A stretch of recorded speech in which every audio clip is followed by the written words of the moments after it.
Selamat pagi Bu Aulia, kemudian Mbak Dia, mahasiswa dari ITERA, Mbak Fadilta. Hari ini kita akan mengikuti kegiatan evaluasi akhir pelaksanaan magang mahasiswa ITERA jurusan Fakultas Teknologi Industri, program studi biomedis. Ya, pelaksanaan magang dimulai pada tanggal 25 Agustus 2024 dan akan sampai tanggal 20 Februari 2025. Jadi lama 6 bulan ya. Baiklah. Selanjutnya mungkin kita langsung kepada inti dari kegiatan hari ini, presentasi yang akan disampaikan oleh Saudari Fadilta. Kepada Saudari Fadilta kami persilakan. Terima kasih Ibu. Assalamualaikum warahmatullahi wabarakatuh. Selamat pagi. Yang terhormat Ibu Aulia, Ibu Esin, dan Ibu Dia selaku pembimbing lapangan serta teman-teman yang saya banggakan. Saya Fadilta, mahasiswa program studi teknik biomedis angkatan 2021 dari Institut Teknologi Sumatera. Izinkan saya untuk mempresentasikan hasil kerja praktek di BBPSIP periode bulan Agustus sampai dengan bulan Februari 2025. Paparan ini akan saya sampaikan dalam 2 bagian, di mana saya akan menjelaskan terkait tugas yang dilakukan selama kerja praktek dan pengalaman apa saja yang saya dapat selama kerja praktek. Baik, di sini saya akan menjelaskan pemaparannya. Di sini saya mengambil judul mengenai pengembangan teknik PCR pada parasit Trypanosoma pada darah mencit. Di sini saya akan menjelaskan mengenai profil mitra, terus juga ada pendahuluan, dasar teori, metode, hasil, dan kesimpulan. BBPSI Veteriner atau Balai Besar Pengujian Standar Instrumen Veteriner. BBPSI Veteriner merupakan unit kerja yang bertanggung jawab kepada Badan Standarisasi Instrumen Pertanian yang dibentuk sesuai dengan Peraturan Presiden Nomor 117 Tahun 2022. BBPSI Veteriner secara teknis dibina oleh Pusat Standarisasi Instrumen Peternakan dan Kesehatan Hewan.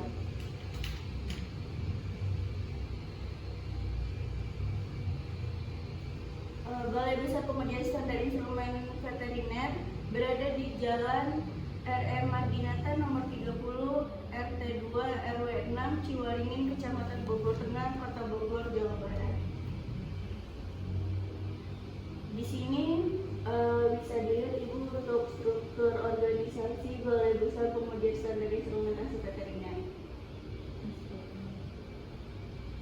Yang pertama itu ada kepala balai besar, kemudian ada kepala tata usaha, kemudian ada kelompok jabatan fungsional. Waktu dan tempat pelaksanaan kerja praktek yaitu waktunya dari tanggal 26 Agustus 2024 sampai dengan 20 Februari 2025. Tempatnya ada di BBPSI Veteriner, Balai Besar Pengujian Standar Instrumen Veteriner. Tepatnya ada di Laboratorium Parasitologi. Manfaat dari kerja praktek ini sendiri yaitu dapat mendiagnosis suatu molekular atau virus yang berasal dari sampel Trypanosoma. Tujuan kerja praktek yaitu meneliti dan juga mendeteksi ada atau tidaknya Trypanosoma pada sampel T. Pendahuluan Trypanosoma.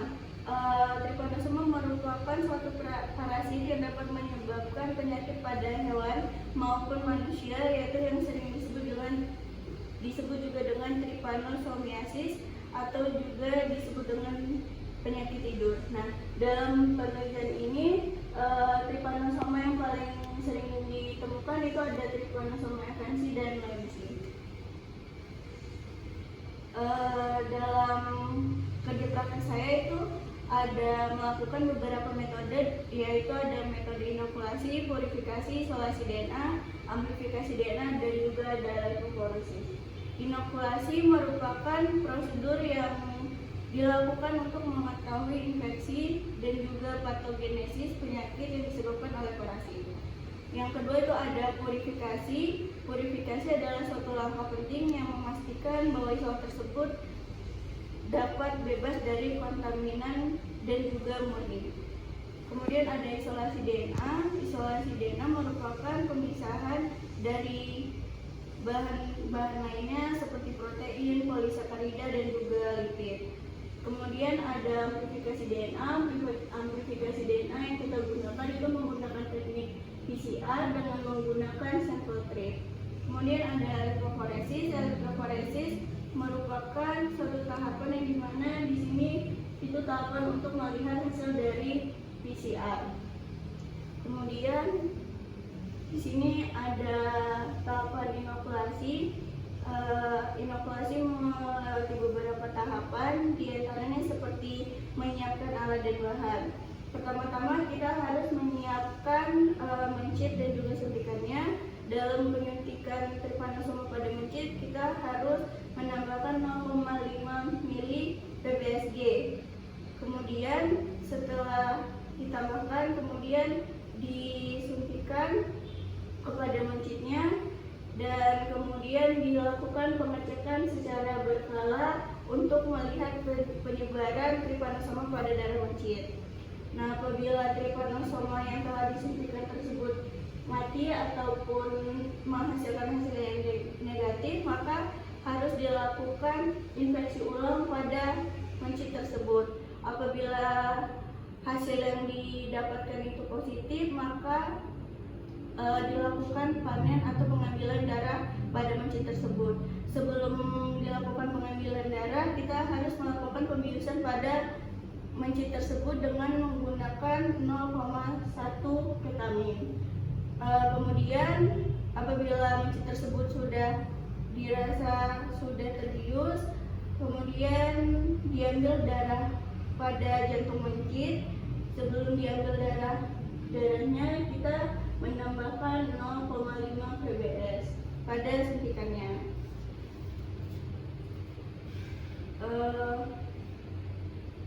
Kemudian ada purifikasi. Pada purifikasi ini sama halnya dengan inokulasi, memiliki beberapa tahapan seperti kita menyiapkan alat dan bahan. Di sini alat dan bahan yang perlu kita siapkan itu ada kolom kromatografi, DEAE, PBSG, tub, PBS, dan isolat yang telah dipanen sebelumnya. Kemudian sebelum memasuki tahap selanjutnya, kita harus menyaring terlebih dahulu DEAE yang dicampurkan dengan PBS sampai dengan 6 mili tub. Kemudian setelah penyaringan DEAE, masukkan darah mencit yang telah diinfeksi Trypanosoma terlebih dahulu ke dalam kolom kromatografi. Lakukan secara berulang, memasukkan PBS ke dalam kromatografi sampai tub berisi 18 mili. Apabila tub telah terisi penuh, tutup tub, kemudian disentrifuge selama 10 menit dengan kecepatan 4.500 rpm. Kemudian setelah disentrifuge, buang supernatant dan tambahkan kembali 1000 UL PBS satu kali, dan sentrifuge kembali dengan kecepatan 4.500 rpm, dan lakukan sebanyak 2 kali. Nah, setelah dilakukan sentrifuge, kemudian penyaringan terakhir tersebut menambahkan 100 UL PBS dan melakukan up and down atau pencampuran pada tub baru dan dinamai dengan kode sampel, bulan, dan tahun dari purifikasi sampel. Kemudian ada isolasi DNA. Nah, isolasi DNA ini melewati beberapa tahapan juga, seperti menyiapkan alat dan bahannya, kita siapkan 200 UL DNA yang akan diisolasi, terus juga ada protein ACK, sel buffer berwarna merah, genomic binding buffer, DNA pre-host buffer, gDNA host buffer, serta DNA elution, dan juga tube spin untuk penyaringannya. Tahap pertama itu campurkan 200 UL sel buffer berwarna merah dan tambahkan 20 UL protein ACK, dan juga ditambahkan dengan sebanyak 200 UL sampel DNA. Kemudian vortex selama 10 detik dan inkubasi selama 10 menit dengan suhu 55 derajat. Apabila telah diinkubasi, tambahkan 420 UL genomic binding buffer yang dimana setara dengan volume campuran yang telah kita campurkan sebelumnya. Kemudian vortex selama 10-15 detik. Kemudian pindahkan campuran DNA dengan campuran lainnya ke dalam tube spin, kemudian disentrifuse dengan kecepatan 11.900 rpm selama 1 menit. Kemudian tambahkan 400 UL DNA pre-host buffer ke dalam tube dan lakukan centrifuge dengan kecepatan 11.900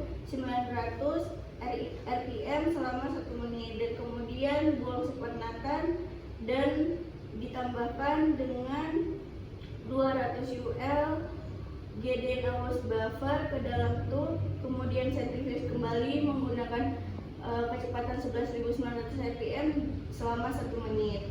Setelah itu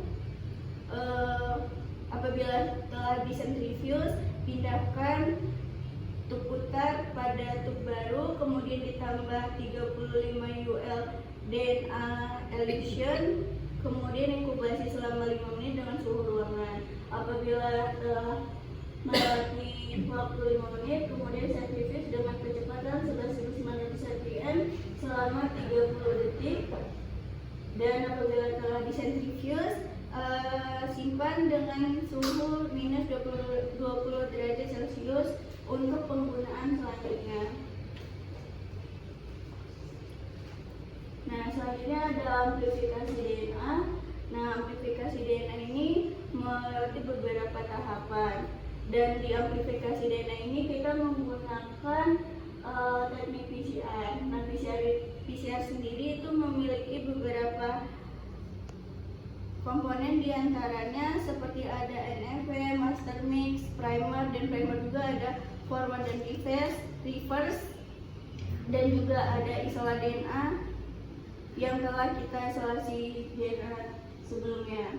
Terus juga primer yang digunakan dalam kerja praktik saya itu ada Maxi, Mini, dan SH, yang dimana pada setiap penggunaannya itu menggunakan 1 UL. PCR ini sendiri berlangsung selama 3 jam 22 menit. Pada saat kerja praktik ini, master mix yang digunakan itu biasanya menggunakan master mix Bioline. Selanjutnya itu ada elektroforesis. Sama halnya dengan metode-metode sebelumnya, elektroforesis memiliki beberapa tahapan. Yang pertama itu kita harus membuat gel agar-rose dulu. Di sini gel agar-rose yang digunakan itu ada yang 1,5%, yang dimana kita membuat gel agar-rose. Sebelumnya kita timbang terlebih dahulu gel agar-rose tersebut dengan ukuran 0,750 gram, terus ditambahkan dengan 50 ml TBE, dan kemudian di microwave selama 3 menit. Setelah itu ditambahkan dengan green set sebanyak 0,75 UL. Kemudian dimasukkan ke dalam cetakan agar, dan kemudian ditunggu sampai mengering. Apabila sudah mengering, keluarkan agar dalam cetakan dan masukkan ke dalam alat elektroforesis. Nah, sampel yang digunakan pada tiap masing-masingnya itu sebanyak 10 UL ke dalam sumur-sumur atau well-well yang berada pada agar yang sudah dibuat sebelumnya. Kemudian tambahkan TBE ke dalam alat elektroforesis, kemudian diatur waktu serta voltasenya. Apabila waktu elektroforesis telah selesai, kemudian diambil agarnya untuk dilihat hasilnya di dalam sinar UV. Kemudian hasil yang dihasilkan dari elektroforesis itu dapat dipengaruhi dari banyak faktor seperti ketebalan dari agaros dan juga seperti penggunaan TBE-nya dan masih banyak lagi. Nah, di sini dapat dilihat hasil yang telah saya lakukan selama saya kerja praktek. Di sini saya mencoba menggunakan beberapa kode sampel trypanosoma. Di sini saya juga mencoba menggunakan beberapa master mix seperti ada CT5, Bioline, dan juga Incrod. Nah, di sini dapat dilihat itu hasil-hasil yang terdapat bandnya itu hasil yang positif, dan mungkin ada beberapa hasil yang negatif yang dimana itu seharusnya menghasilkan hasil yang positif, namun di sini terlihat hasilnya tidak keluar atau negatif. Itu mungkin ada kesalahan dari sayanya. Mungkin pada saat bekerja saya kurang fokus, atau mungkin saya salah memasukkan bagian-bagian dari PCR-nya. Selanjutnya, kesimpulan dari kegiatan MBKM kerja praktek kali ini, saya dapat mengetahui suatu teknik-teknik yang digunakan di dalam laboratorium. Selain itu juga dalam kegiatan MBKM ini saya dapat mendapatkan ilmu baru yang sebelumnya mungkin saya tidak dapatkan di dunia perkuliahan. Selain itu juga saya juga dapat mengetahui mengenai PCR dan juga mengenai trypanosoma, dan juga bahkan proses-prosesnya ataupun tahap-tahapannya. Bahkan saya juga di sini mungkin bisa belajar secara langsung dengan para ahlinya. Dan mungkin juga harapan saya di sini, setelah saya melakukan di sini, saya dapat mengimplementasikan ilmu saya bahkan di dunia perkuliahan nantinya, atau bahkan nanti bisa terjun di dunia kerja.